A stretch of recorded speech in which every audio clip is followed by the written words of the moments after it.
எல்லாம் வல்ல சிவபெரும்பொருளின் திருவருளும் குருவருளும் உள் நின்று உணர்த்த வேண்டி இந்த சிவஞான வேள்வியை எழில் ஞான பூஜையை தொடங்குகிறேன்.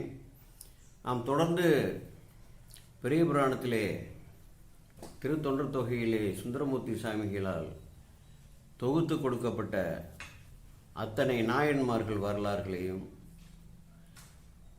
அதை வகை செய்து நம்பியாண்டார் நம்பிகளால் போற்றி பரவப்பெற்ற பாடல் உள்பட சேக்கிழார் பெருமானால் உரைத்துரைக்கப்பட்ட அத்தனை பாடல்களுக்கும் பதத்துக்கு பதம் தொடருக்கு தொடர் வரிக்கு வரி பாடலுக்கு பாடல் பொருள் உரைத்து வருகிறேன். முன்னதாக சென்ற ஆண்டு அதை வரி வடிவிலே எழுத்து வடிவாக பதத்துக்கு பதம் உரை விரித்து முகநூல், கட்புலன், டெலகிராம் என்று சொல்லக்கூடிய இந்த ஊடகங்கள் வழியாக அவைகளெல்லாம் பதிவிட்டிருந்தேன்.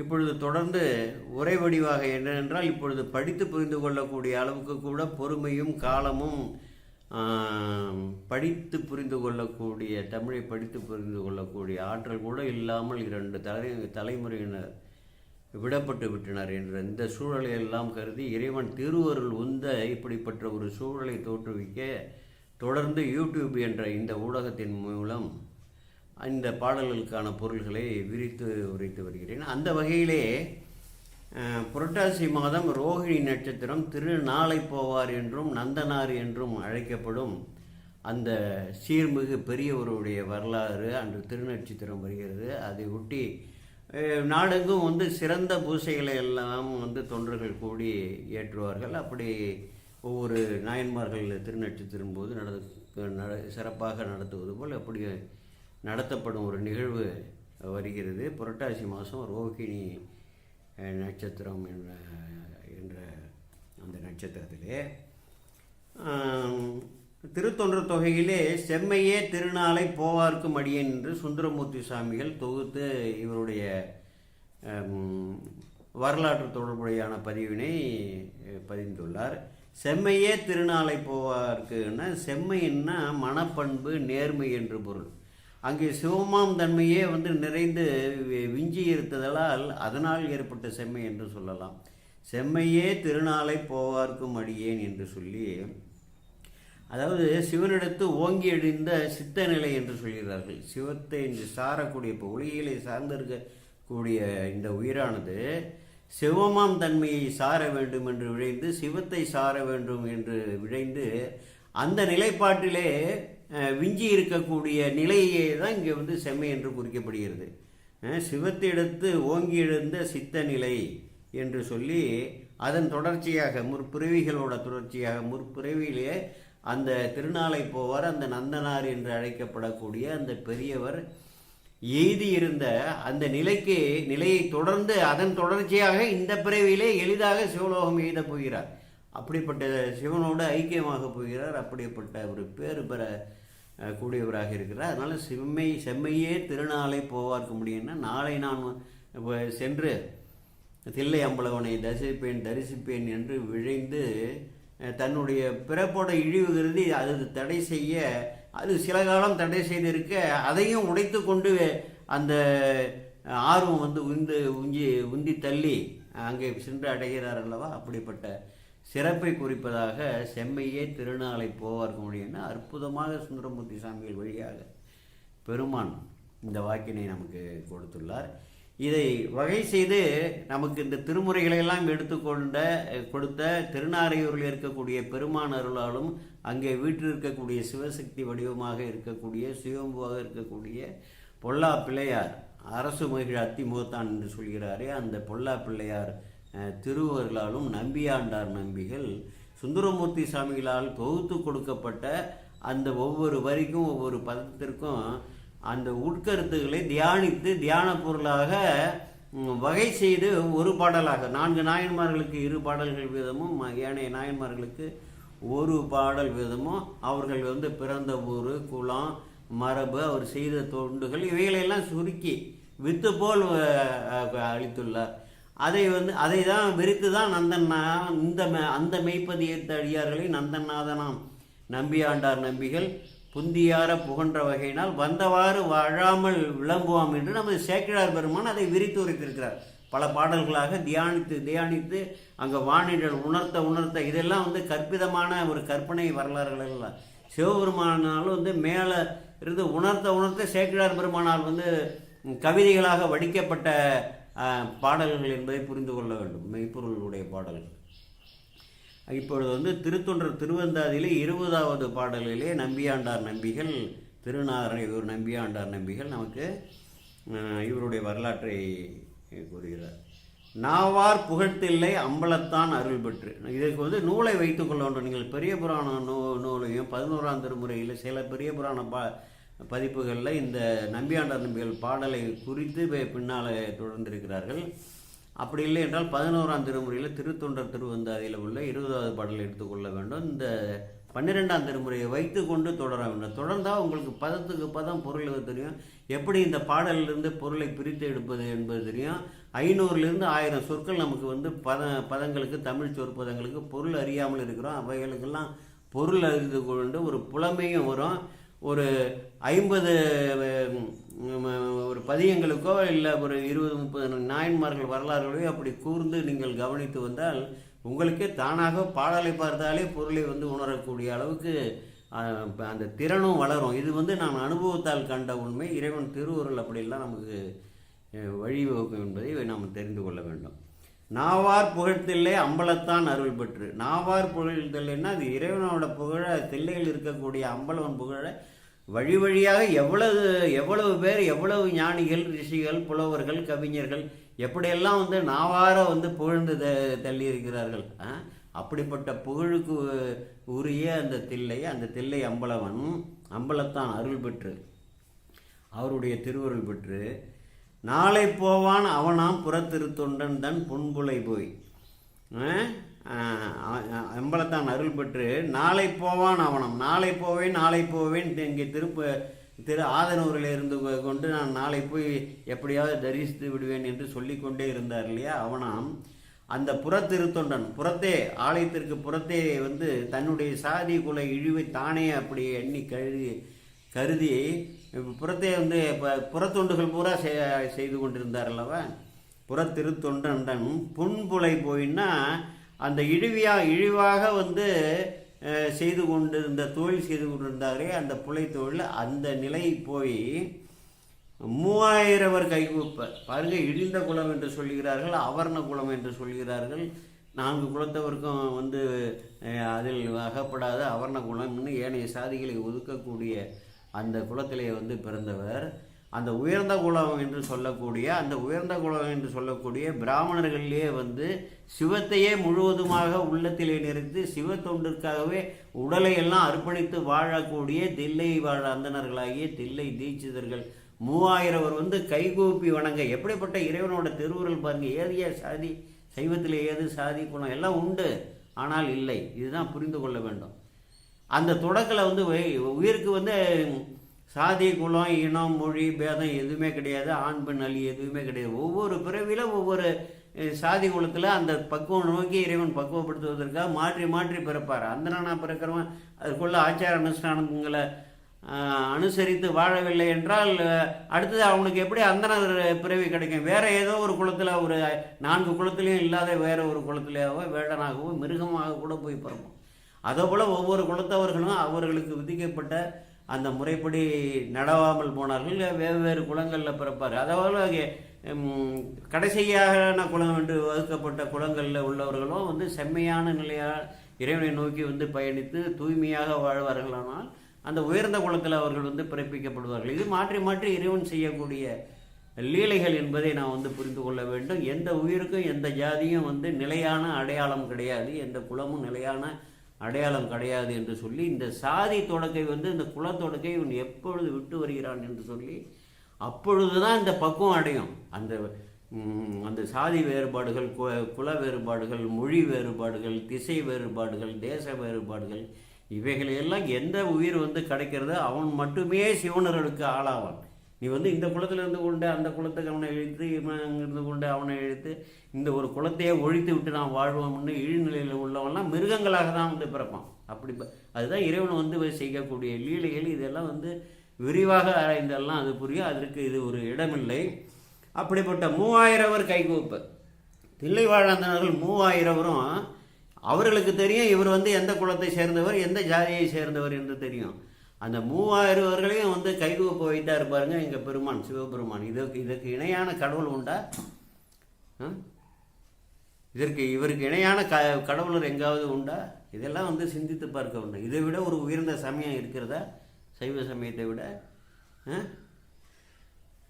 3000 கைகூப்ப முனி ஆயவன் முனியாக எழுந்தார். ஒரு பிரம்மா எப்படி தாமரை மலரிலே வந்து இருந்து கொண்டு பிரம்மதேவன் வேதம் ஓதுகிறாரோ அப்படிப்பட்ட அந்த ஒளியுடைய உடலோடு அந்த தீயிலிருந்து எழுகிறார். அது சுடாத தீ, அது நெருப்பு வந்து சுடாத தீ. இதெல்லாம் உலகியல் மாயை. முனி ஆயவன் பதிதான் மாவார் பொழில். அவர் என்ன ஊர்ல இருந்து பிறந்தார் என்பதற்கு சொல்றாரு. ஆர் பொழில்னா மாமரங்கள்லாம் நிறைந்த பொழில்களால் சூழப்பட்ட திகழ்ந்து விளங்கிய ஆதனூர் என்பர் இந்த மண்டலத்தை.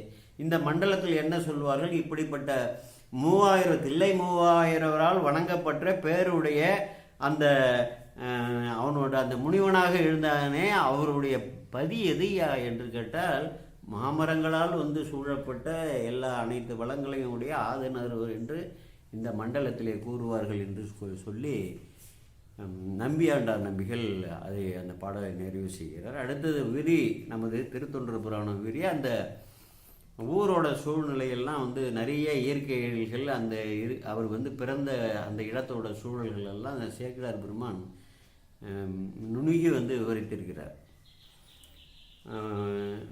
முதல் பாடல் திருத்தொண்டர் புராணம், அதாவது பெரிய புராணம் முதல் பாடல். பகர்ந்து உலகு சீர்போற்றும் பழைய வளம் பதியாகும் திகழ்ந்த புனல் கொள்ளிடம் பொன் செழுமணிகள் திரிக்கரத்தால் முகந்து தர இருமருங்கும் முளரி மலர் கையேற்கும் அகன்பனை நீர் நன்னாட்டு மேற்கா நாட்டு ஆதனூர். மேற்கா நாட்டு ஆதனூர் அகன்பனை நீர் நன்னாட்டுன்னா அகன்ற பண்ணைகள் பண்ணை வயல்கள்லாம் உடைய நீர்வளம் மிக்க நல்ல நாடாகிய மேற்கா நாட்டு ஆதனூர் என்று சொல்லக்கூடிய அந்த ஊர் எங்கே இருக்குது? பகர்ந்து உலகு சீர்போற்றும்னா உலகங்களெல்லாம் அந்த நீர்வளம் நிலவளம் இறை வழிபாட்டு வளம் எல்லாமே இருக்கக்கூடிய அப்படிப்பட்ட ஒரு பதி என்றால் உலகமே வந்து போற்றக்கூடிய அளவுக்கு எந்த குறைபாடும் இல்லாமல் அந்த ஆதனூர் என்ற ஒரு பகுதி என்று சொல்கிறார். பகர்ந்து உலகு சீர்போற்றும் பழைய வளம் பதியாகும், மிகவும் தொன்மையான வளமிக்க பதியாகும். திகழ்ந்த புனல் கொள்ளிடம் பொன் செழுமணிகள் திகழ்ந்தார். அந்த கொள்ளிடத்திலிருந்து நீர் வருகிறதில் திகழ்ந்து விளங்கி வருகின்றது இல்லவா? அந்த கொள்ளிடத்து நீர் வந்து பொன்மணிகளை எல்லாம் மலையிலிருந்து வறண்டி வருகிறது இல்லையா, மலைப்பண்டங்கள் எல்லாம் அதை திரைக்கரத்தால் உருவகமாக சொல்றாரு. அந்த அலைகள் என்கிற கரையில் மோதும் போது அந்த கரத்தால் முட்டி மோதி முகந்து தர இருமணங்கும் அந்த செழுமணிகளை எல்லாம் பொண்ணு மணி வைரம் வைடூரியம் என்று சொல்லி மலைப்படி பண்டங்கள் எல்லாவற்றையும் வந்து முகந்து திரைக்கரத்தால் வந்து இரு பக்கமும் வாரி வீசுகிறதான் அந்த கொள்ளிட நதி. திகழ்ந்த புனல் கொள்ளிடம் பொன் செழுமணிகள் திரைக்கரத்தால் முகந்து தர, முகந்துன்னா அளந்து தள்ளுவாங்க பாருங்க, அதை போல முகந்து தர இருமரங்கும் கரையின் இருமரங்கும் முளரி மலர் கையேற்கும்.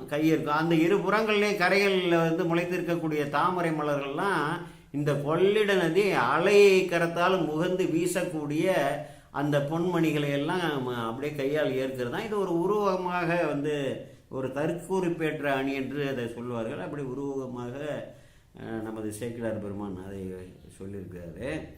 கையேற்கும் அகன்பனை அகன்ற பனை அகன்ற வயல் பகுதிகளாக நீர்நிலைகள்லாம் உடைய இந்த சூழலாலையும் பொருள்களாலையும் சூழப்பட்ட அப்படிப்பட்ட மேற்கா நாட்டு நன்னாடு, அது மேற்கா நாடு ஆதனூர் என்று அந்த பாடலிலே முடிக்கிறார். அந்த ஊரோட சிறப்பு நீற்று அலர்பேர் ஒளி நெருங்கும் அப்பொதியன். நீற்று அலர்பேர் நெருங்குன்னா எல்லாருமே திருநீற்று ஒளி வந்து விளங்கக்கூடிய எல்லாரும் முழுநீர் பூசியிருப்பார்கள். ஏன்னா முழுநீற்றோட பயனை அறிந்தவர்கள் நிறைய சைவ குடும்பத்தில் உள்ளவர்களுக்கு திருநீருன்னா அதோட பயன் என்ன என்று கூட அறியாமல் அல்லது திருநீற்று பதியமெல்லாம் நன்றாக படிப்பார்கள், பொருளெல்லாம் உணர்ந்து கொள்வார்கள், அதை வந்து நம்புவதில்லை. நம்பினா அவன் ஏன் வந்து விபூதி முழுமையாக பூசாமல் கீற்று போல பூசிட்டு போகிறான். பெரியவர்களும் வழிகாட்டுவதில்லை, அந்த சிந்தனையே கிடையாது. இந்த துன்பங்கள்லேருந்து என்னன்னு தெரியாமலே துன்பப்பட்டு கொண்டிருக்கக்கூடிய ஒரு மக்களாக நம்ம வாழ்ந்து கொண்டிருக்கிறார்கள். அதெல்லாம் சிந்திச்சு பாருங்க. அங்கே பாருங்க, இதை அறிந்தவர்கள் எப்படிப்பட்ட ஒரு சிவஞானம் இருந்தால் அவர்கள் முழு நீட்டு திருநீறு விளங்க அந்த ஊரில் வாழ்வார்கள். அப்படிப்பட்ட ஒரு தொன்மையான ஒரு வழிபாட்டு நெறியில் உள்ள ஒரு பதி. நீற்று அலர் பேர் ஒளி நெருங்கும். அதாவது மகிழ்ச்சியோட இந்த திருநீற்றோட இது அந்த ஒளி வீசுகிறது, நெருங்கும். அப்பதியில் அந்த ஊரில் நிறைகரம்பின் சாற்றலை வன் குலை வயலில் தகட்டு வரால் இழ. அந்த நிறைந்த கரும்புகள்லாம் நிறைந்திருக்கின்றன. அங்கே இந்த கரும்பு சாறில் அலை போல கரும்பு சாறு நீரில் உதிர்ந்து ஊறி அது அலைக்கிறது இல்லையா, அதில் அந்த அலையக்கூடிய அந்த குலை வயலில் சாற்றலை வன் குலை வயலில் சாற்று அலை ஆற்று வழி, அந்த வழி என்று பேர். குலை வயலில் தகட்டு வரால் எழ, அந்த உழுதுருக்காங்க பாருங்க, அதில் வழியாக இந்த தகட்டு வரால்லாம் போகுது தான். தகட்டு வரால் மீன்கள் எழ பகட்டு ஏறு. பகட்டுனா எருமைகளை பூட்டி ஏர் உழுகிறார்கள் இல்லையா, பகட்டு ஏர். ஆற்றலைவன்னா ஆறு வழி, அதை இந்த குடித்த கொழுக்கிழித்த வழி வன் கொழுக்கிழித்த சால் வழி போய் ஆற்ற அளவன் அப்படின்னு சொன்னோம்னா, அளம்னா இரும்புன்னு பேர். அந்த ஏறு இருக்குது இல்லையா, இங்கே கிராமப்புறங்களில் நாங்கள் சிறு வயதில் பார்த்துருப்போம். அந்த மரத்தால் செய்து வளைக்கப்பட்டிருக்கோம். அந்த முனையில் இரும்பாலான கொழு என்று சொல்வார்கள், அதை வைத்திருப்பார்கள். அதுதான் அந்த மணலை கிழித்து செல்வதற்கு ஏற்றதாக இருக்கும். அதுதான் சொல்கிறார். ஆற்றால வன் கொழு கிழித்த, அந்த வலிமையுடைய அந்த ஏரோட கொழு கிழித்த சால் வழி. சால் என்றால் உழுத சால் வழியே உழுவான் பொருட்னு சொல்லுவார்ல அப்பர். அது போல் அந்த கோடு கோடாக கிழிக்கப்பட்டிருக்கும். மணலை இருபுறமும் தள்ளி ஆழ்ந்த கோடுகளாக இருக்கும். அதன் வழியே அசைந்து ஏறி அந்த மீன்கள்லாம் சேற்றளவன், சேற்று இதில் இருக்கக்கூடிய அந்த மீன்கள்லாம் சேற்றளவன் கரு உயிர்க்க அவைகள்லாம் கரு உயிர்க்கிறது தான். கரு உயிர்த்தல்னா அந்த மீன்கள்லாம் ஓடுகிறதில்ல, அவையெல்லாம் கருவை ஈணுகின்றன. கரு உயிர்க்க முருகு உயிர்க்கும் செழுங்கமலம். அந்த செழுங்கமலங்கள்லாம் இருக்கு இல்லையா, அந்த வயல்களை சுற்றியும் அவைகள்லாம் நல்ல ஒரு மனத்தை தேன் மனத்தை பிளிற்றும் அப்படின்னு சொல்கிறாங்க. அடுத்தது 3வது பாட்டில் நனைமருவும் சினை பொதுலி. நனைமுன்னா அருப்புன்னு பேர், நனைமருவும் சினைன்னா கிளைகள்னு பேர். மரத்தோட கிளைகள்லாம் இருக்கு இல்லையா, சிறு கிளைகள்லாம். ஆமாம், சிலை பொதுலின்னா நெருங்கின அர்த்தம். நனைமருவும் சிதை பொதுலி நரைவிரை நறுவிரை சூழ் செறிதளிர். நறுவிரைன்னா நறுமணம் வீசக்கூடிய மனம் அர்த்தம். விரைனா அவைகள்லாம் சூழ்ந்த செறிந்த தளிர்கள். இந்த தளிர்கள் இருக்குல்ல, அதில் அந்த மரங்களோட கிளைகள், அதில் இப்போ அந்த சினைகள் கிளைகளில் பூக்கள்லாம் இருக்கின்றன. அந்த அரும்புகள்லாம் கொத்து கொத்தாக இருக்குல்ல, அதுபோல் அந்த செறி தளிரில் தினகர மண்டலம் வரும்னா சூரிய மண்டலம் வருடுமா அந்த மரங்களின் மேலே. அந்த செழுந்தருவின்னா அந்த செழுமை மிக்க தருவுனா மரங்களின் மேலே குளம்பெருகி கனமருவி அசைந்தலைய.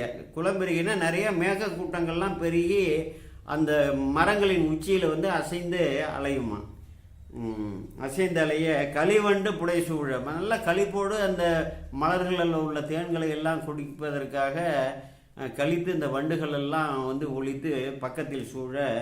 புனல் மழையோ மதுமழையோ பொழி ஒழியா பூஞ்சோலி. அது மழை மேகத்திலிருந்து பெய்தா, இல்லை தேன் இந்த மலர்களிலிருந்து தேன்கள்லாம் ஒழுகி கீழே பொழிகின்றதா என்று அதை என்ன என்றே அறிய முடியாமல் அப்படிப்பட்ட பூஞ்சோலைகள்லாம் இருக்கும் என்று அந்த பாடலில் சொல்கிறாரு. அடுத்தது 4வது பாடல். பாலைவிரி மணங்கமழும் பைங்காய் வன் குலைத்தெங்கின் தாளதிர மிசைமுட்டி தடங்கிடங்கின் இழப்பாய்ந்த வாழை புதையச் சொரிந்த பழம் மிதப்ப வன்பளவின் நீல முழுதிர் கனிகிழிதே நீத்தத்தில் எழுந்துகொள்ளும். பாலைவிரி மணங்கமழும்.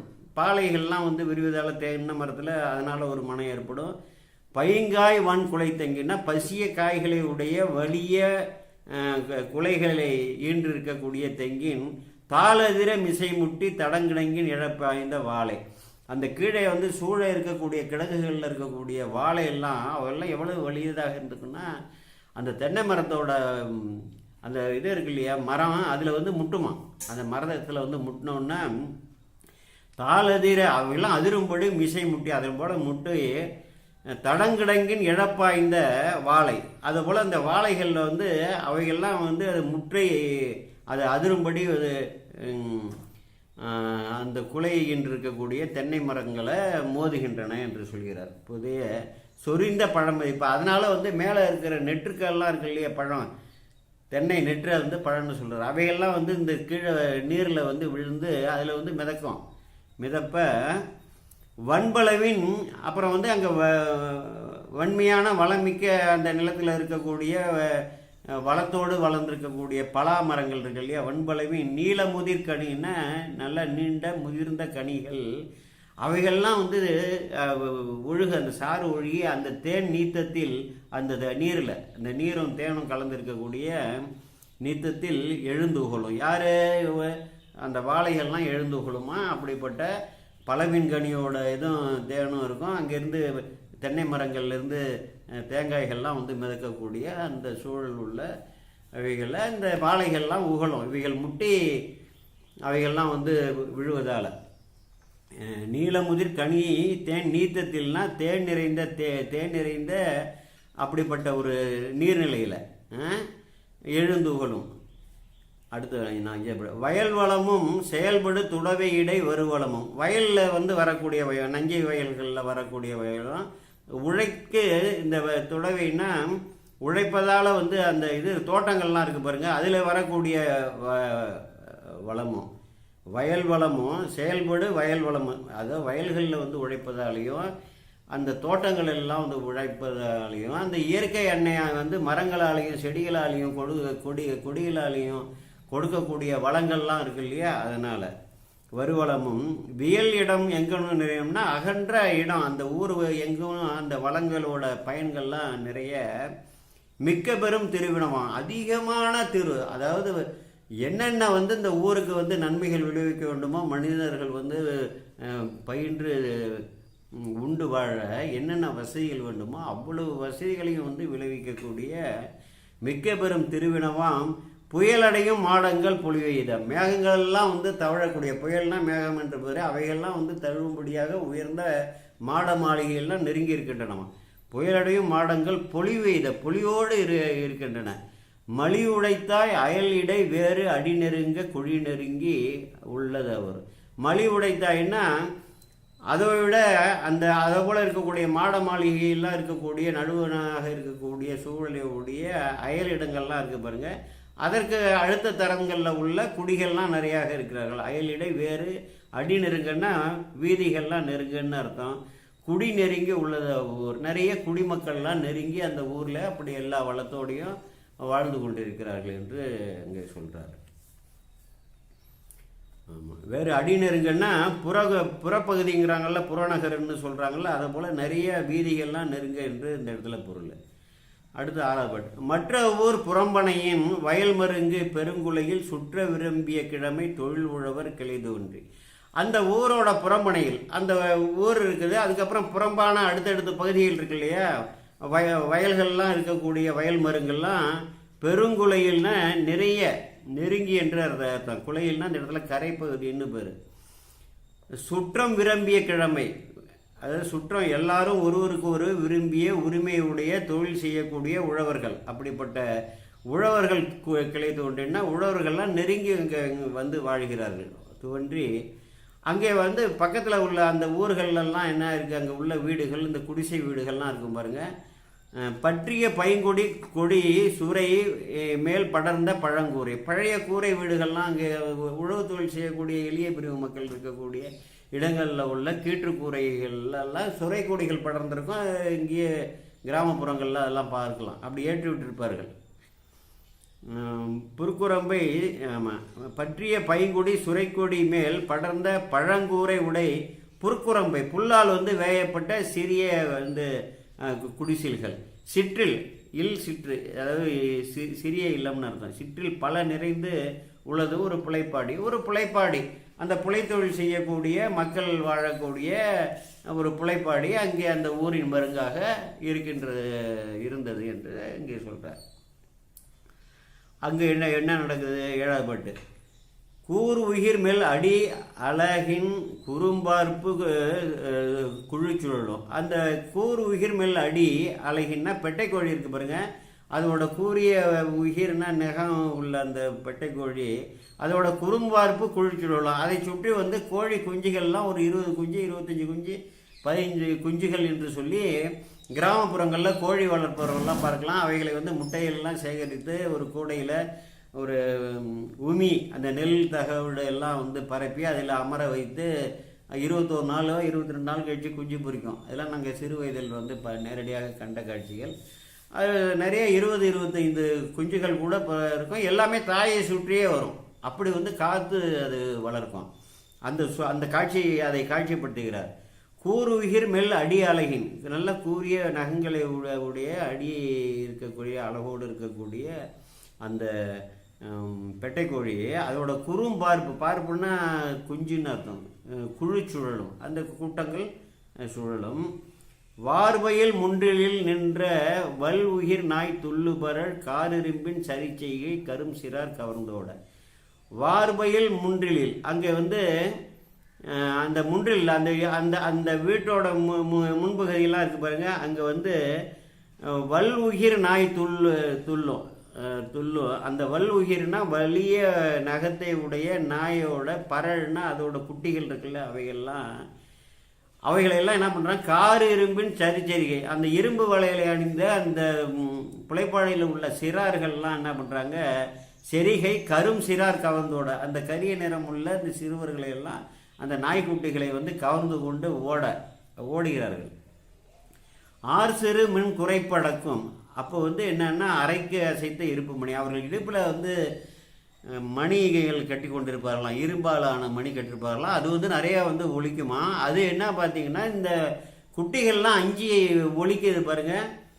சிறு மென் குறைப்பு அடக்கும், அந்த மென்மையாக நாய்க்குட்டிலாம் மென்மையாக கத்தி ஒலி எழுப்பும் பாருங்க. அதை வந்து இந்த குழந்தைகள் வந்து இந்த சிறுவர்கள் அதை பற்றி கொண்டு ஓடுகிறார்கள் இல்லையா, அந்த அவர்கள் இடுப்பில் கட்டியிருக்கக்கூடிய மணியில் எழக்கூடிய அந்த ஒளியானது இந்த ஒளி எழாமல் அடக்குமா. ஒரு இயற்கை சூழ்நிலை அங்கே இருக்கக்கூடிய ஊரோட சூழலை வந்து சேக்கிழார் பெருமான் உள்ளபடி நாங்கள்லாம் சிறுவர்களாக இருந்த பொழுது பார்த்த காட்சி தான் இது. இப்பொழுது வந்து நிலை மாறி இருக்கிறது. இதெல்லாம் வந்து நேரடியாக பார்த்த காட்சி. அடுத்தது 8வது படம். வன்சிறு தோல்மிசை உழத்தி மக உறங்கும். வன்திரு தோல்மிசைன்னா அந்த உழத்தியர்கள், வயலில் வேலை செய்யக்கூடியவர்கள், பண்ணைகளில் வேலை செய்யக்கூடியவர்கள், தோலான ஒரு தோல் விரிப்பையில் வந்து குழந்தைகளை அங்கே உறங்க வைத்திருப்பார்களாம். வன்சிறு தோல்மிசை உழத்தி மக உறங்கும் நிழல் மருதும் தன்சினை மென் பெடை ஒடுங்கும் தடங்குழிச்சி புதை நிழல். அங்கே வந்து மருத நிலத்தோட மருத மரம் இருக்குது பாருங்கள், அதோட நிழலில் கீழே வந்து அந்த தோலான ஆடையை வந்து பரப்பி அதன் மேலே வந்து பாதுகாப்பாக குழந்தைகளை உறங்க வைத்திருப்பார்களாம்.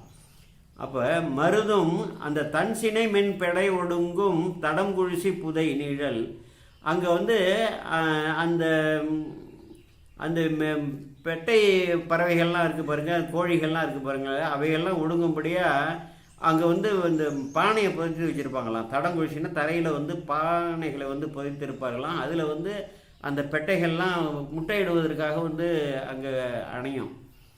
தன்சினை மென் பெடை ஒடுங்கும், தன் குழிசினா பானை, புதை நிழல், மென்சினைய வஞ்சிகளும், அந்த மெல்லிய கிளைகளுடைய வஞ்சி மரங்கள்லாம் அதுக்கு மேலே வந்து நிழல் தரும். அதுக்கு கீழே தான் அந்த குழிகளை தோண்டி பானைகளை புதைத்து இவைகள் வந்து அடைகாட்டு அந்த முட்டையை இடக்கூடிய அந்த அப்படி வைத்திருப்பார்கள். விசிப்பறை தூங்கின மாவும், அதாவது இந்த மாமரங்கள் இருக்கு இல்லையா, அதில் வந்து இந்த விசிறுவாரால் கட்டப்பட்ட இந்த தோல் முகப்பால் கட்டப்பட்ட பறைகள்லாம் அதில் வந்து தொங்க விட்டுருப்பார்களாம். அங்கே அது ஒழிக்கும் போது அதை எடுத்து சொல்லாம்னா மாமரத்து கிளைகளில் தொங்க விட்டுருப்பார்களாம். விசிப்பறை தூங்கினமாகும், அவைகள்லாம் தொங்கக்கூடிய மாமரங்களும் புண்தலை நாய் புண்ணிற்று முழை புடைத்தெங்கும் உடைத்தெங்கும். ஆமாம்.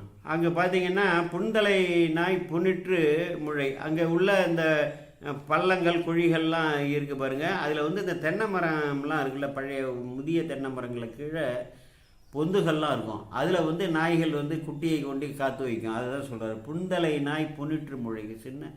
அந்த சின்ன குழந்தைகளை எல்லாம் அந்த சிறிய தலைகளை உடைய நாய்க்குட்டிகளை அந்த பொந்துகளில் வந்து வைத்திருக்கோம். முழை புடைத்தெங்கும், தெங்குன்னா தென்னை மரம், உடைத்தெங்கும் அந்த தென்னை மரங்களில் உள்ள குழிகளெல்லாம் கொண்டு போய் இந்த நாய்கள் தன்னுடைய குட்டிகளை எல்லாம் வைத்திருக்குன்னு சொல்லி அங்கே சொல்கிறாரு.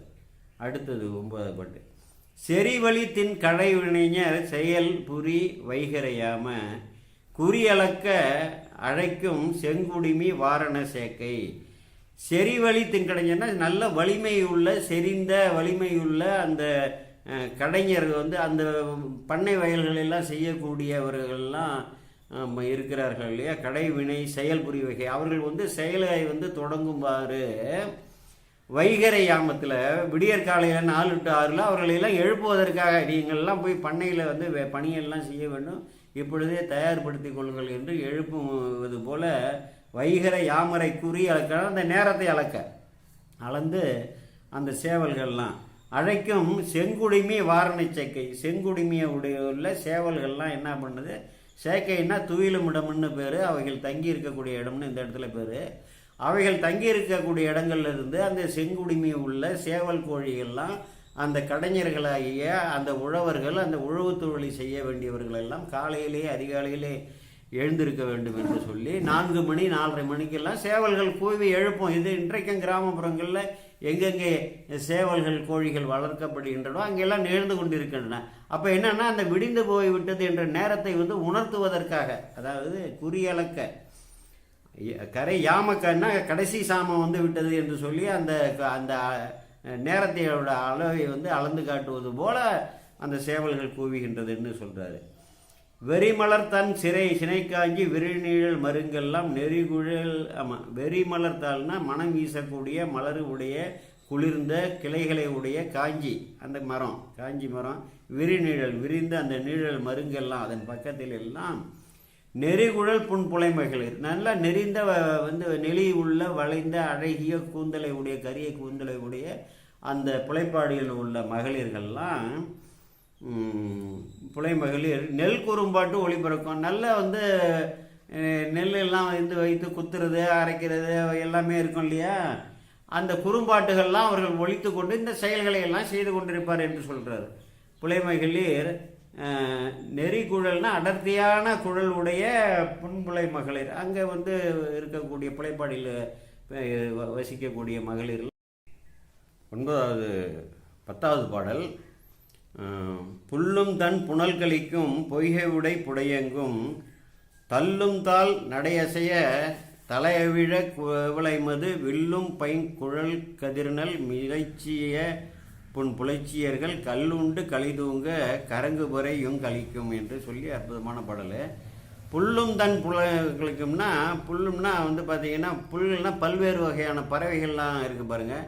அவைகள்லாம் குளிர்ந்த குளிர்ந்த புனல் கழிக்கும். அங்கே அதில் குளித்து கொண்டு இறை தேடி கொண்டு ஒளிகளை எழுப்போம் இல்லையா.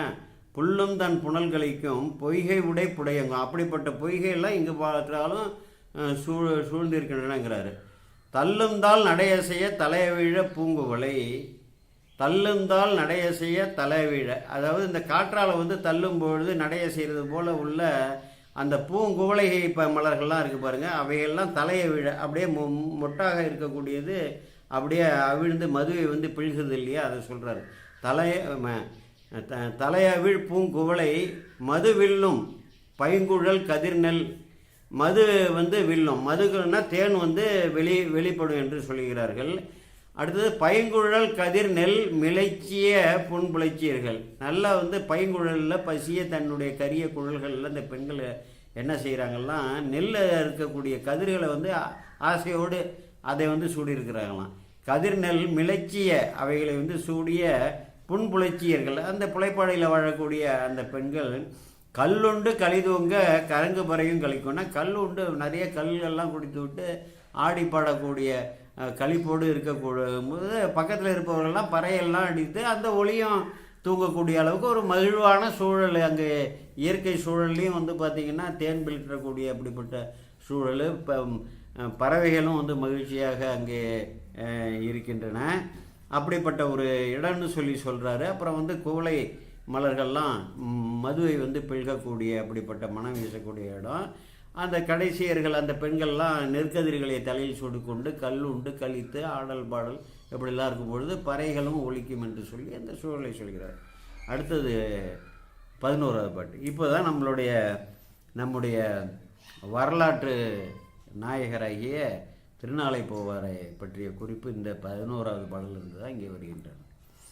இப்படித்தாகிய கடைஞர் இருப்பின் வரைப்பினில் வாழ்வார். அவர் எங்கே வந்து தோன்றினார், எங்கே வந்து பிறந்தார் பாருங்கள். அந்த சூழலை சொல்வதற்கு தான் இந்த 10 பாடல்களும். அங்கே வந்து அதிகமாக விளங்கக்கூடிய ஊர் தான். அதில் வந்து இதில் முழு நீர் அணிந்த பெரியோர்கள்லாம் வாழக்கூடிய ஊர். இவர் வந்து பிறந்த இந்த புலைப்பாடியோட சூழல் எப்படி இருக்குது, அந்த ஊரோட வளங்களை எல்லாம் பொதுவாக சொல்லிவிட்டு அப்புறம் இந்த புலைப்பாடியோட தன்மையையும் வளத்தையும் பற்றி நிறைய விவரித்து சொல்கிறார் அல்லவா.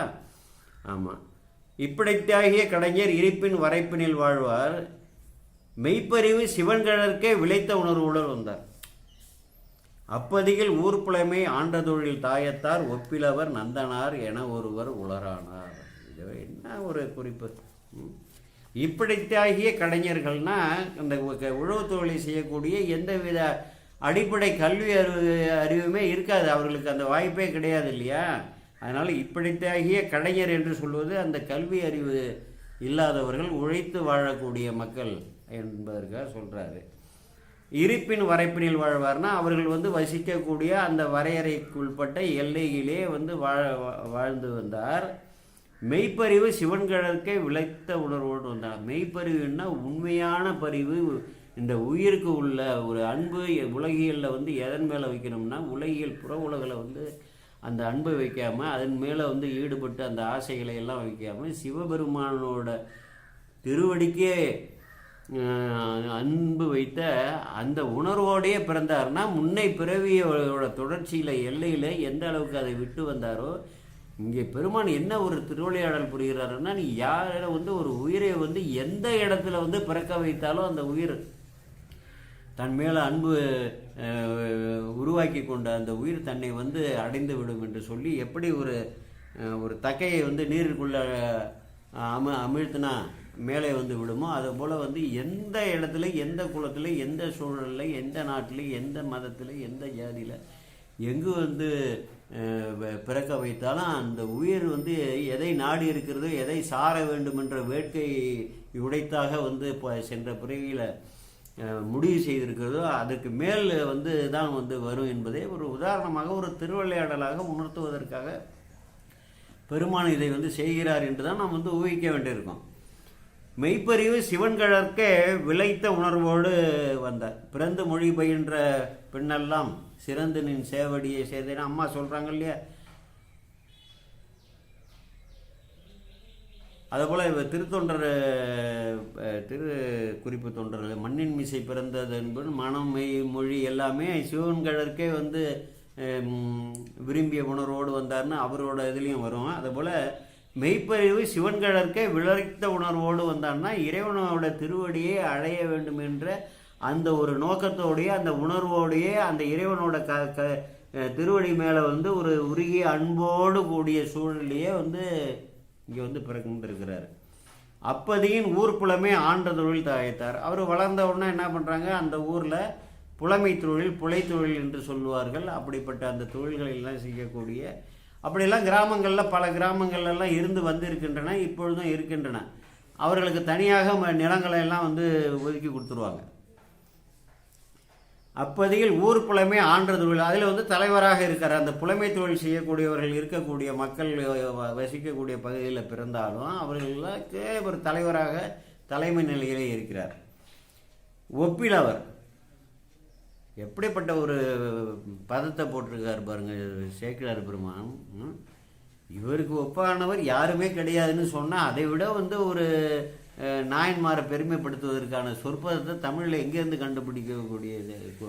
உயிர் வர்க்கங்களில் ஒப்பில்லாதவர்னு என்று பொருள். ஒப்பிலவர்னா இவருக்கு உள்ள இறைவன் மேலே இருக்கக்கூடிய அன்பு ஈர்ப்பு, இதற்கு வந்து ஒப்பே கிடையாது. ஒப்பிலவர் அப்படிப்பட்ட சொற்பதத்தை பொருளெல்லாம் மூன்றி நம்ம வந்து கவனிக்கணும். சும்மா விழாக்கள் மட்டும் கொண்டாடி விட்டு நிறைய விழாக்கள் கொண்டாடுறாங்க, அது வந்து அதற்கான புண்ணியங்கள் உண்டு, அதற்கான நற்பயன்கள் விளையும். ஆனால் அந்தந்த நாயன்மார்கள் வரலாறுகளை இப்படி வந்து நம்ம நுணுகி அறிந்து கொண்டால் இதுதான் ஞான வேள்வி. நீ 1000 தடவை வந்து விழாவில் கலந்து கொள்வதை விட ஒரு முறையை வந்து இந்த ஞான நெறியை வந்து விலக்கி பேசுவர்கள் பதத்துக்கு தான் ஞானாசிரியர்கள் வந்து நமக்கு பரிசாக கொடுத்திருப்பது வந்து விலக்கி பேசுகிறார்களே, அதை வந்து கேட்டு பொருளை அறிந்து கொண்டு அந்த நாயன்மாரை உணர்வது தான் சிவஞான வேள்வி, எழுஞான பூஜை. அதை விட உயர்ந்ததே கிடையாது. இதை வந்து ஒரு முறை நீங்கள் கேட்டு புரிந்து கொண்டீங்கன்னா 1000 தடவை அந்த விழாவில் கலந்து கொள்வதற்கு ஒப்பதாகும் என்பதை புரிந்து கொள்ள வேண்டும். அதுதான் வந்து எழுஞான பூஜை, சிவஞான வேள்வி என்று சொல்லியிருக்கிறார். ஞான வேள்வி இது. ஒப்பிலவர் யார்? அவர் நந்தனார் என ஒருவர் உளரானார். நந்தனார் என்ற பெயருடைய ஒருவர் உளரானால்னா எல்லாம் வந்து சிந்தித்து பார்க்கணும். அடுத்து 12வது பாட்டு. பிறந்து உணர்வு தொடங்கிய பின். பிறந்து உணர்வு தொடங்கிய பின்னா உணர்வு தொடங்காததுக்கு முன்னாடி எதுவும் தெரியாது. இது அம்மா, இது அப்பா, ஆடு மாடு கோழி வீடு சூரியன் மரம் மட்டை. அப்போ பிறந்து உணர்வு தொடங்கிய பின் பிறைக்கண்ணி பெருந்தகைபால், பிறையையும் கன்னி மாலையும் சூடிய பெருந்தகைபால். பெருந்தகைன்னா என்ன அந்த சொல்லுக்கு பொருள்னா, யார் வந்து சார்ந்திருக்கிறார்களோ அவர்கள் சிறு குற்றங்குறைகள்லாம் செய்தால் கூட அவைகளையெல்லாம் பொருட்படுத்தாமல் அவர்கள் மேல் அங்கன்மை உடையவராக பெருங்கருணை உடையவராக இருக்கக்கூடிய தன்மையார் யார் இருக்கிறாரோ அதுதான் பெருந்தகை என்று பெயர். அப்படிப்பட்ட பெருமான் நம்ம பெருமான். நம்ம எல்லாம் செய்யக்கூடிய எவ்வளவோ குற்றங்கள் நம்ம அறிந்தோ அறியாமலோ எவ்வளவோ பிறவிகளில் ஏற்றிருக்கோம். இந்த பிறவிகளையும் நிறையா பிழைகள்லாம் ஒவ்வொருவரும் செய்திருக்கிறோம். அவைகளையெல்லாம் சாதாரணமாக புறந்தள்ளி தன் மீது அன்பு ஒருத்தனுக்கு ஏற்பட்டு விட்டேன்னா அவனை எல்லா குற்றங்களையும் மன்னித்து ஏற்று அரவணைத்து கொள்ளக்கூடிய பெருமான் யார் இருக்கு? அதான் பெருந்தகைங்கிறார். பிறந்து உணர்வு தொடங்கிய பின் பிறையையும் கன்னி மாலையும் சூடிய பெருந்தகைபால் சிறந்த பெருங்காதலினால் செம்மைபுரி சிந்தையராய். சிறந்த பெருங்காதலினால், காதலினால் பெருங்காதலினால் சிறந்த பெருங்காதலினால். பாருங்க எப்படிப்பட்ட வார்த்தை. செம்மைபுரி சிந்தையராய். செம்மைபுரின்னா செம்மைங்கிறதுக்கு வந்து அதுக்கு பொருளே நம்ம வந்து சொல்ல முடியாது. அதாவது இந்த உயிரானது இந்த புற உலகை மாயா காரியங்களால் வந்து ஏற்பட்ட இந்த புற உலகையும் புற உலக இன்பங்களை எல்லாம் புறந்தள்ளி அந்த 5 புலன்களையும் இந்த உடலையும் இந்த புறக்கரணங்களையும் இந்த உடலையும் சிவபெருமானோட திருவடிக்கே வந்து அர்ப்பணிக்கக்கூடிய அப்படிப்பட்ட ஒரு உயிர் அறிவு இருக்கு பாருங்க. இந்த உயிரை வந்து இந்த உடலில் புகுத்தின போதும் இந்த உயிர்கள் வந்து இந்த உடலில் உள்ள புலன்கள் இட்டு செல்லக்கூடிய அந்த தீய வழியில் போய் மாயா காரியங்களில் பற்றாமல் சிவத்தையே வந்து சாரக்கூடிய தன்மைக்கு வந்து செலுத்தக்கூடிய அதுதான் அப்படிப்பட்ட உயிரறிவுடைய அப்படிப்பட்ட செம்மையுடைய மனத்தாராக இருக்கக்கூடியறாரு, அந்த சிந்தையராக இருக்கக்கூடியவர். செம்மைபுரி சிந்தையராய் மறந்தும் அயல் நினைவின்றி. இது என்ன வார்த்தைங்க இது? சிவபெருமானை வந்து திருவடியை தவிர வந்து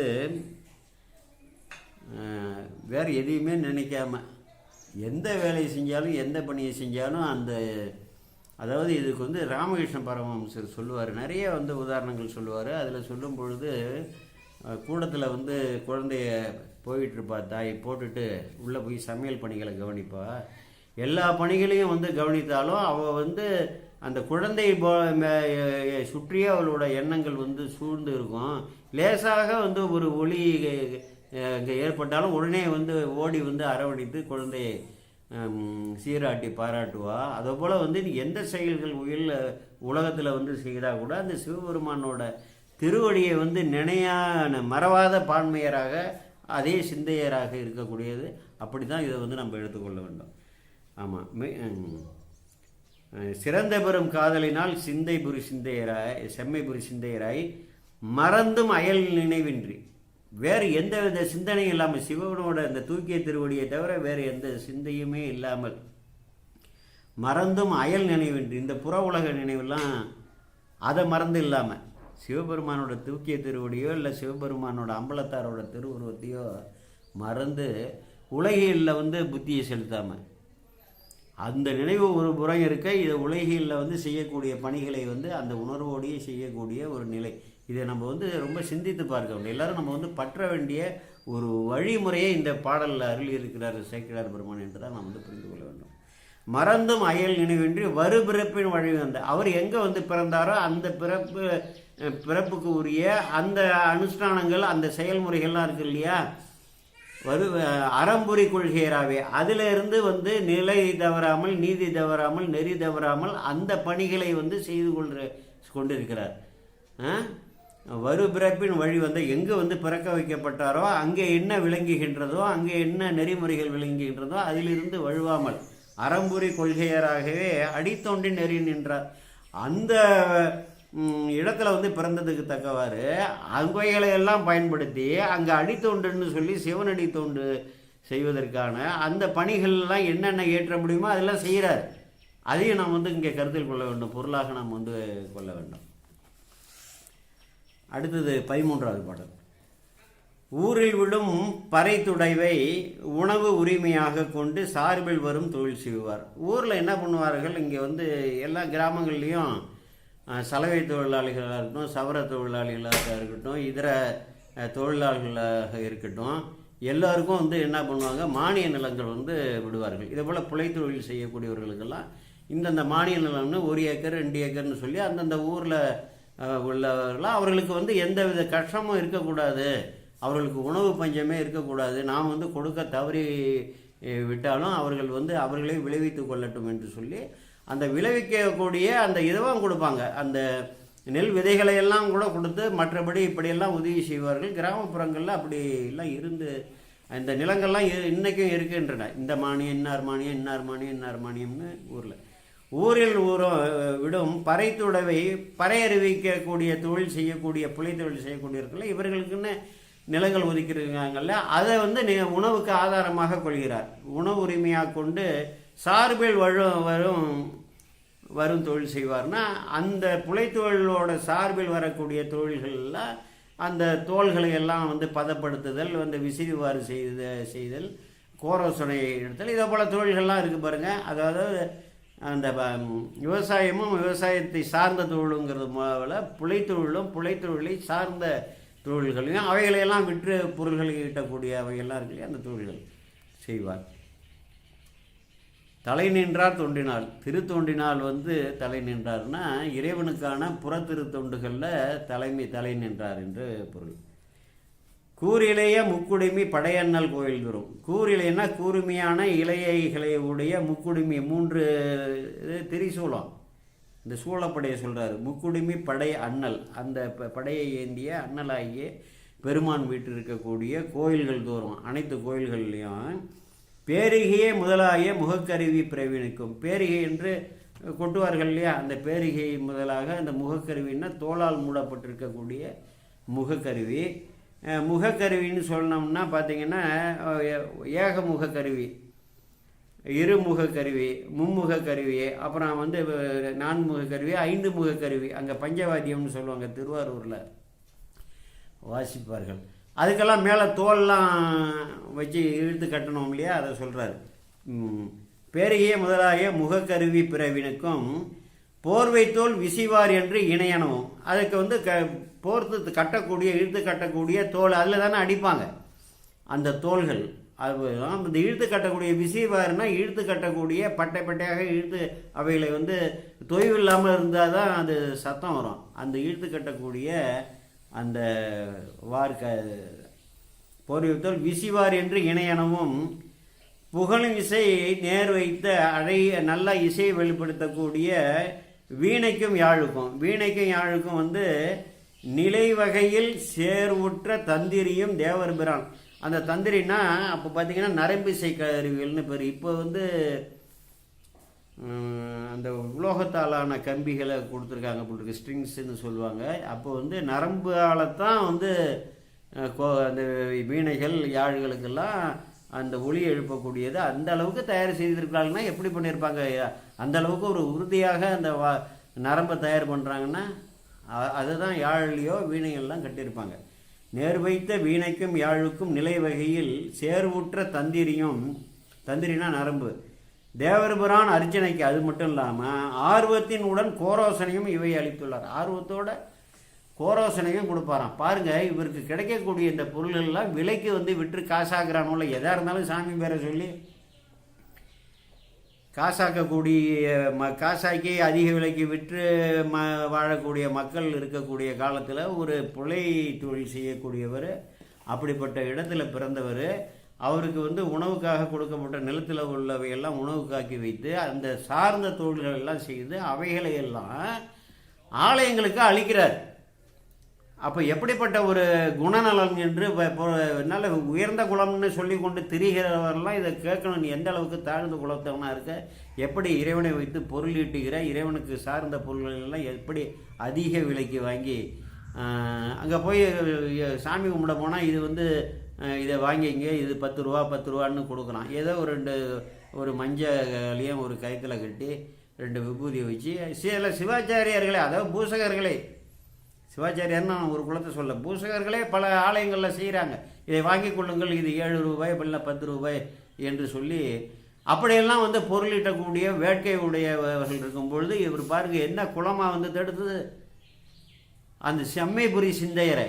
அந்த பொருள்களை எல்லாம் என்ன பண்ணுறாங்க, அங்கே இருக்கக்கூடிய பல சிவாலயங்களுக்கு கொடுக்குறாரு. இவர் பொருள் வாங்கி கொண்டு கொடுக்கவில்லை, தானாகவே வந்து அர்ப்பணிக்கிறார் அந்த பொருள்களை எல்லாம்.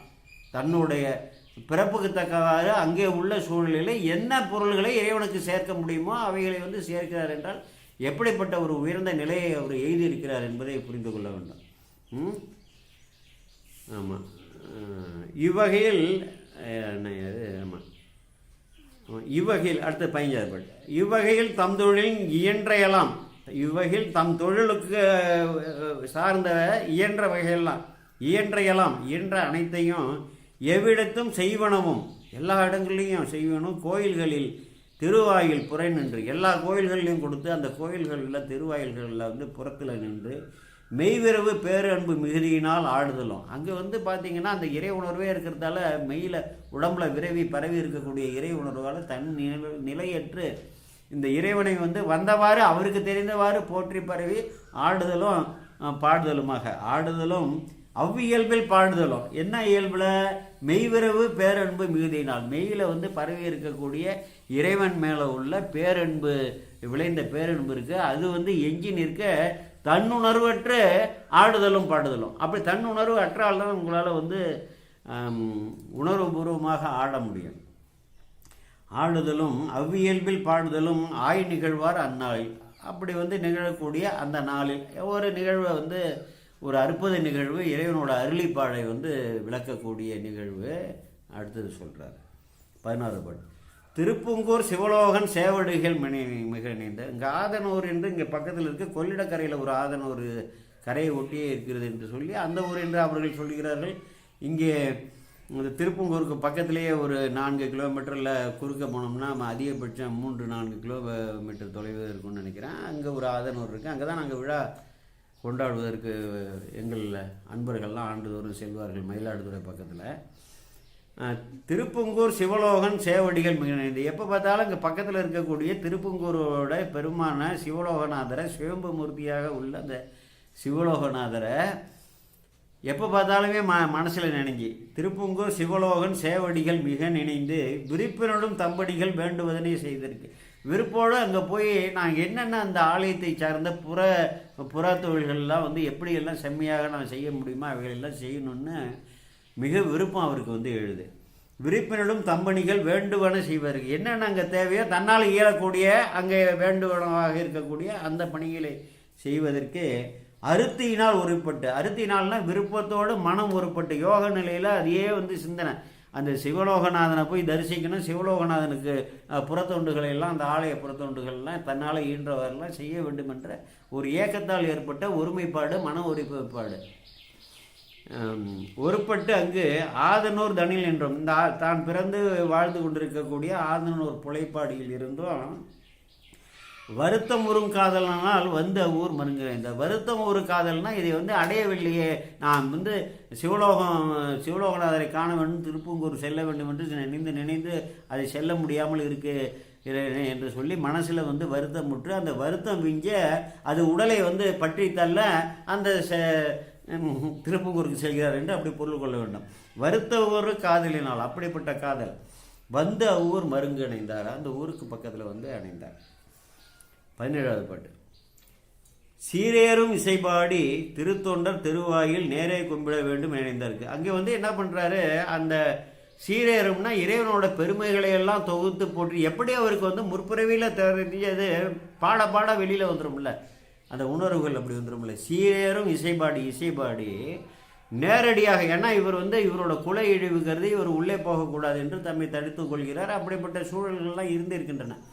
வெளியிலேருந்தே வந்து பெருமானை வந்து கும்பிடணும். ஆனால் வந்து பார்த்திங்கன்னா எதிரே நந்தி, பெரிய நந்தி வந்து முற்றிலுமாக பெருமானை நேரடியாக அந்த சதாசிவ மூர்த்தியாக கருவறையில் எழுந்திருக்கக்கூடிய பெருமானை தரிசிக்க முடியாத ஒரு சூழல் ஏற்படுகிறதுங்க.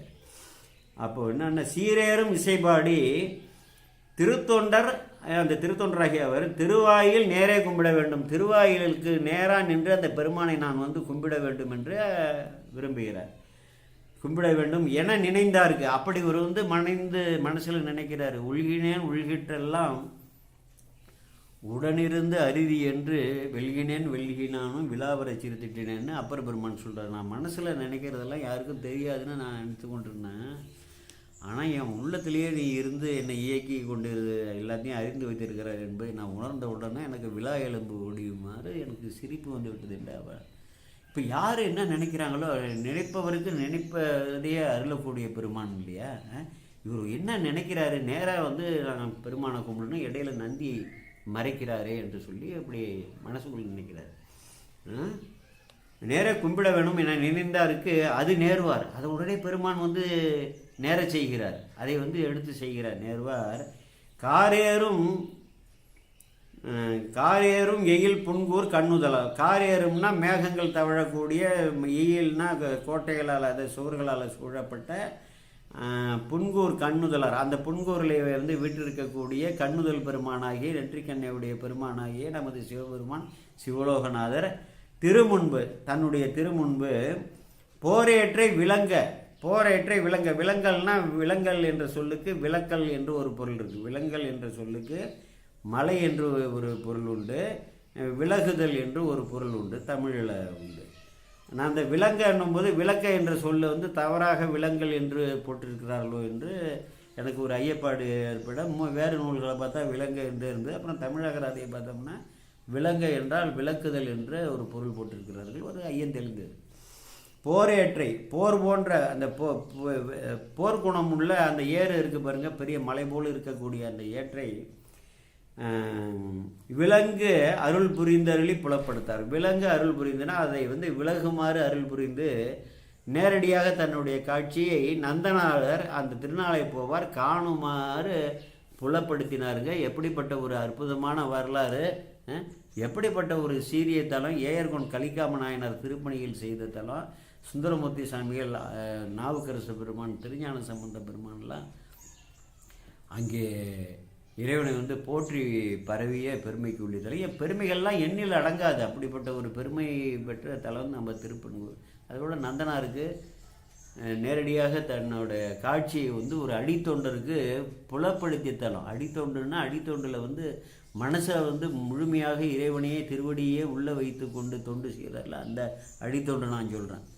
ஆமாம், போரற்றி விலங்கு அருள் புரிந்தருளி தன்னை வந்து வெளிக்காட்டினாராம் பெருமான். அப்படிப்பட்ட ஒரு இது. சிவலோகம் உடையவர்தான் திருவாயில் முன்னின்று, அவருடைய சிவலோகத்தை உடையவர் தான் சிவலோகநாதர் ஐயா அந்த பெருமான் இருக்கிறாரே, சிவலோகத்தையே உடைமையாக இருக்கக்கூடிய பெருமான் வீட்டு இருக்கக்கூடிய அந்த ஆலயத்தோட திருவாயில் முன்னின்று பவலோகம் கடப்பவர்னா இந்த பிறவியோட இந்த பிறவியை கடக்க போகிறவர். இந்த பவலோகம்னா இந்த பிறப்பும் இறப்பையும் கொடுக்கக்கூடிய இந்த துன்பத்தையே வந்து துயரிலங்கு உலகில்னு ஞானசமுத்திர 8வது பாட்டில் முதல் பதிகத்திலே சொல்கிறார். துயரிலங்கு உலகில் பல ஊழிகள் இப்போ தோன்றும் பொழுதெல்லாம் வந்து சொல்கிறாரு. அதெல்லாம் இன்ப நிறை உலகுன்னு சொல்லியிருக்கிறது. ஏன்னா பிறப்பே வந்து துயரம் தான். எந்த அளவுக்கு இன்பத்தை வந்து நீ நாடியோ, அது வந்து உன்னை நாடியோ நீ அனுபவிக்கிறியோ, அதற்கு சமமான துன்பத்தை அடைந்தே தீர வேண்டும். இது சத்தியங்கிறது தான் வாக்கு, அதுதான் இயல்பு. அந்த பவலோகம்னா பிறப்பும் இறக்கும் வரக்கூடிய அந்த இந்த உலகத்தை, இந்த பிறவியை வந்து கழிக்கக்கூடியவர் கடப்பவர். தம் பணி விட்டு பணி எழுந்துன்னா தான் வழிபட்டு கொண்டிருந்த அந்த பணியை விட்டு பணிந்து மீண்டும் பணிந்து மேலே எழுந்து சுவலோடு வாரலைய போவார். தோல் மேலே வந்து வாரலைன்னா மேலே வாரெல்லாம் போட்டிருப்பார் இல்லையா, விசிறிவார். என்னென்ன தேவையோன்னு எடுத்து கொண்டு வந்து இங்கே தேவையானதை கொடுத்து விட்டு மீதி வேறு சிவாலயங்களுக்கு கொடுக்கலான்னு எடுத்துகிட்டு போவார்ல, அந்த வாரலைய போவார். பின்பு ஒரு சூழல் அவளோடும் அடுத்தது கண்டு. அந்த சுற்றி வரும்போது சூழலில் அவளோடும்னா ஒரு பள்ளம்னு பேர், அடுத்தது கண்டு. அங்கே ஒரு பள்ளமாக இருக்குது ஆலயத்தினோட பின்புறம், ஒரு முறையற்ற பள்ளமாக. ஆதரித்து குளந்தொட்டார். அதை வந்து என்ன பண்ணார், முற்றிலுமாக சீர்திருத்தி குளத்தை அமைக்கிறார். அங்கே சிவலோகநாதருக்கு அந்த ஆலயத்தின் பின்புறம் ஒரு பெரிய குளம். குளம்னா வந்து எவ்வளோ பெரிய குளம், ஒரு கிட்டத்தட்ட ஒரு 2-3 ஏக்கர் அளவுக்கு இருக்கும் போல் இருக்கு, நீர்நிலை இருக்கும் போல் இருக்கு. அப்படிப்பட்ட ஒரு பெரிய ஒரு குளம் இருக்குங்க. அவளோடும் அடுத்து அது கண்டு ஆதரித்து குளந்தொட்டார். அங்கே பக்கத்திலேயே இருப்பதை கண்டு அங்கே விருப்பத்தோடு ஆதரித்தின விருப்பத்தோடு ஒரு பெரிய குளத்தை இறைவனோட திருவருளாலையும் தன்னோட உழைப்பாலையும் அங்கே உருவாக்குகிறார். 19 பாட்டு. வடங்கொண்ட பொன்னிதழி மணிமுடியார் அந்த பொன்னிதழி கொன்றை மாலையை வந்து வடமாக கட்டி சூடி இருக்கக்கூடிய பெருமான் இருக்காரியே, அப்படிப்பட்ட மணிமுடியாராகிய பெருமான் உடைய திருவருளால் தடங்கொண்ட குளத்து அளவு சமைத்தது.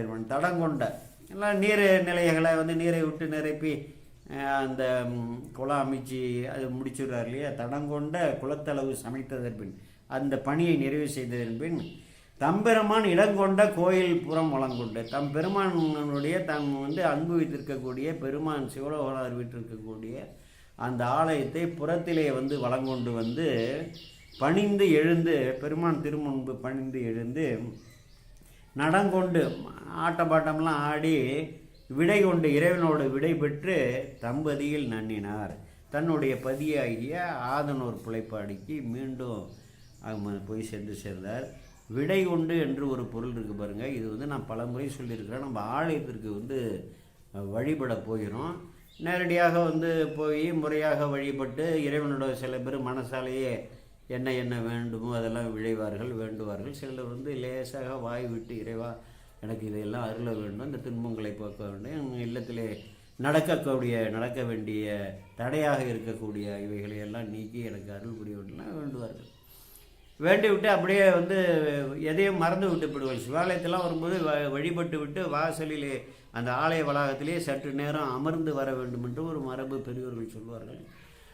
அப்படி வரும்பொழுது என்ன பண்ணோம், நாங்கள்லாம் அப்படி பண்ணுவோம். அங்கே மூலவரை நம்ம வந்து தரிசித்தோமா அவரோட அளவுகளெல்லாம் உள்ளத்திலே வாங்கிடுறது, அந்த கோயிலோட அமைப்பையும் வந்து உள்ளத்தில் வாங்கிடுறது, சிந்தித்து உள்ளத்தில் வாங்கி உள்ளத்தில் கல்வெட்டு போல் பதிச்சுட்டா, நான் இந்த இடத்துல இருந்தே நான் திருவண்ணாமலையில் உள்ள ஈசனை வந்து அவரோட அளவு, அதே போல் திருவிடமருதூரில் எந்த அளவுக்கு இருக்கிறார், எந்த இடத்துல பந்தனைநல்லூரில் பசுபதியார் எவ்வளோ சிறிதாக இருக்கார், பாண்டி கொடுமுடி எப்படி சிறிதாக இருக்கிறாருன்னு ஒவ்வொருடைய இலங்கை திருமையினுடைய அளவுகளையும் அப்படியே உள்ளத்தில் வந்து பதித்து கொண்டு நான் இங்கேருந்தே வணங்குவேன். அந்த வந்து நிலை வரும். இந்த இடத்துல விடை கொண்டுன்னு சொன்னால் யாருமே வந்து இறைவனால் போய் போற்றி பரவி வணங்கிட்டு நான் வந்து இல்லத்திற்கு சென்று வருகிறேன் இறைவனே, நான் வந்து உங்களை வந்து வணங்கிய இந்த இது வழிபாடு நிறைவுற்றுகிறது, நான் வந்து இல்லத்திற்கு சென்று வருகிறேன், நீங்கள் நல்லருள் புரியணும்னு யாருமே வந்து இறைவன்கிட்ட விடை சொல்லி வருவதில்லை. ஏன்னா நம்பிக்கை முழுமை பெறவில்லை என்பதை நான் வந்து புரிந்து கொள்ள முடியும். யாரையும் குறை சொல்லலை, நான் வந்து அனுபவித்ததை பிறரும் அனுபவித்து அந்த நன்மைகளை எய்த வேண்டும் என்ற ஒரு காரணத்திற்காக இவைகளையெல்லாம் சுட்டி காட்டுகிறேன் என்று சொல்லி இத்துடன் இந்த பகுதியை முதல் பகுதியாக நிறைவித்து, தொடர்ந்து அற்புதமான பகுதி தில்லையிலே போய் வந்து ஜோதியில் அங்கே நடராஜ பெருமானோட அங்கே ஐக்கியமானவர், இதற்கு முன்பு அந்தனராகிய மாணிக்க வாசகர், அடுத்து அங்கே தில்லையிலே அந்த நட்டப்பெருமானோட திரு அம்பலத்திலே ஐக்கியமானவர் நமது திருநாளை போவார் என்று சொல்லக்கூடிய நந்தனார் தான்.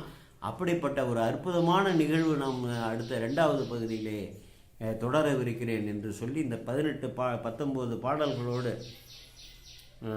இந்த வகையில் இந்த முதல் பாகத்தை நிறைவு செய்து கோமல் சேகராகிய நான் விடைபெறுகிறேன். வணக்கம். சிவாய நம. சிவாய நம. திருச்சிற்றம்பலம்.